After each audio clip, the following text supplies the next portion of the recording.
மக்களே, welcome to the venture show. இன்னைக்கு ஷோல நம்ம பார்க்க போகிறது ஐ ஹாஸ்டேஜ் அப்படின்ற ஒரு டச் மூவியோட ரிவ்யூ. இந்த படம் நெட்ஃப்ளிக்ஸில் தமிழ் டப்பிங்கோட அவைலபிளாக இருக்குது. இந்த டைட்டில் ஐ ஹாஸ்டேஜ் அப்படின்றதே ஒரு இன்ட்ரெஸ்டிங்கான டைட்டில் அப்படின்னே சொல்லுவேன். ஐபாட் கேள்விப்பட்டிருப்பீங்க, ஐஃபோன் கேள்விப்பட்டிருப்பீங்க, அது என்ன ஐ ஹாஸ்டேஜ் அப்படின்ற மாதிரி நீங்கள் யோசிக்கலாம். அதாவது இந்த சம்பவமே ஆப்பிள் ஸ்டோரில் நடக்குது அப்படின்ற மாதிரி காட்டியிருப்பாங்க. அதுவும் 2022 ஆம்ஸ்டர்டாமில் நடந்த ஒரு உண்மை சம்பவத்தை மையமாக வச்சு அமைக்கப்பட்ட ஒரு கதை. ஆக்சுவலாக இந்த படத்தோட ஸ்டார்டிங்லேயே நம்ம ஹீரோவான இலியனை வந்து காட்டுறாங்க. இவர் பல்கேரியாவை சேர்ந்தவர், ஆம்ஸ்டர்டாமுக்கு ஒர்க் பண்ணுறதுக்காக வராரு. டிராவலின் போது தன்னோட இயர்ஃபோன்ஸை மறந்துடுறாரு ட்ரெயின்லேயே. ஸோ இயர்ஃபோன்ஸ் இல்லாமல் ஃபோன் பேச கஷ்டமாக இருக்குது அப்படின்றதுக்காக ஆப்பிள் ஸ்டோருக்குள்ளே போய் ஏர்பாட்ஸ் வாங்குறாரு. அந்த டைமில் தான் திடீர்னு ஒரு மர்ம மனிதன் உடம்புல குண்டெல்லாம் கட்டிட்டு கையில் துப்பாக்கியோட உள்ளே பூந்துடுறான். அவனை பார்த்து பல பேர் தெரிச்சு ஓடிடுறாங்க. பட் நம்ம ஹீரோ மட்டும் அங்கே மாட்டிக்கிறாரு.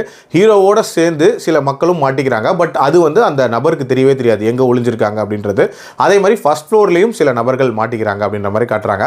ஸோ இவங்க எல்லாரையும் மீட்டெடுக்கிறதுக்கு போலீஸ் என்னென்ன முயற்சிகள் எடுக்கிறாங்க. ஃபர்ஸ்ட் ஆஃப் ஆல் அந்த நபரோட டிமாண்ட்ஸ் என்ன, எதுக்காக கடத்தி வச்சிருக்கான், டுவர்ட்ஸ் தி எண்ட் யாருக்கு என்ன ஆகுது அப்படின்றத இந்த படத்தோட கதை.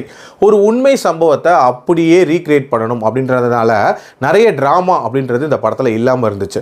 பட் எடுத்த வரைக்கும் பார்த்தீங்க அப்படின்னா ஓரளவுக்கு ஆர்கானிக்காக நீட்டாக எடுத்திருக்காங்க அப்படின்னே சொல்லலாம். உதாரணத்துக்கு அந்த போலீஸ் புரோட்டோகால் எப்படி இருக்கும், என்னென்ன மாதிரியான மெஷர்ஸ் எடுப்பாங்க, அண்ட் உள்ளே இருக்கிறவங்களுக்கு எப்படி திங்ஸ்லாம் கொடுத்து அனுப்புகிறாங்க, இதெல்லாமே ஓரளவுக்கு இன்ட்ரெஸ்டிங்காக இருந்துச்சு. அதே மாதிரி அந்த ஆப்பிள் ஸ்டோருக்குள்ளே நுழைஞ்சவனே நடக்கக்கூடிய சம்பவங்களாக இருக்கட்டும், அதே மாதிரி டுவர்ட்ஸ் தி எண்டு எப்படி எஸ்கேப் ஆகுறாங்க அப்படின்ற அந்த மொமெண்ட்டாக இருக்கட்டும், அது எல்லாமே ஓரளவுக்கு இன்ட்ரெஸ்டிங்காகவே எடுத்திருந்தாங்க. டியூரேஷன் வைஸ் ஒரு 1.25 மணி நேரத்துக்குள்ள முடியக்கூடிய ஒரு படம். அண்ட் டுவர்ட்ஸ் தி எண்ட் யார் யாருக்கு என்னென்ன ஆச்சு அப்படின்றதையும் சொல்லி ப்ராப்பராக முடிச்சிருப்பாங்க. நான் முன்னாடியே சொன்ன மாதிரி ஒரு உண்மை சம்பவத்தை எடுக்கிறதுனால டிராமா கம்மியாக இருந்துச்சு. டிராமா இல்லாதனால பெரிய லெவலில் இன்ட்ரெஸ்டிங்காக போகாத மாதிரியான ஒரு ஃபீல் அப்படின்றது இருந்துச்சு. ஏன்னா இதே ஒரு பர்டிகுலர் ஜேனரில் நம்ம பயங்கர சுவாரஸ்யமாக நிறைய டிராமாக்கள் பார்த்துருப்போம். ஸோ அதெல்லாம் கம்பேர் பண்ணும்போது கொஞ்சம் பிலோ பாராக தான் இருந்துச்சு. பட் இந்த இன்சிடென்ட்டில் என்ன ஆச்சு அப்படின்னு நீங்கள் தெரிஞ்சுக்கணும்னு நினச்சிங்கன்னா கண்டிப்பாக இதை ட்ரை பண்ணி பார்க்கலாம்.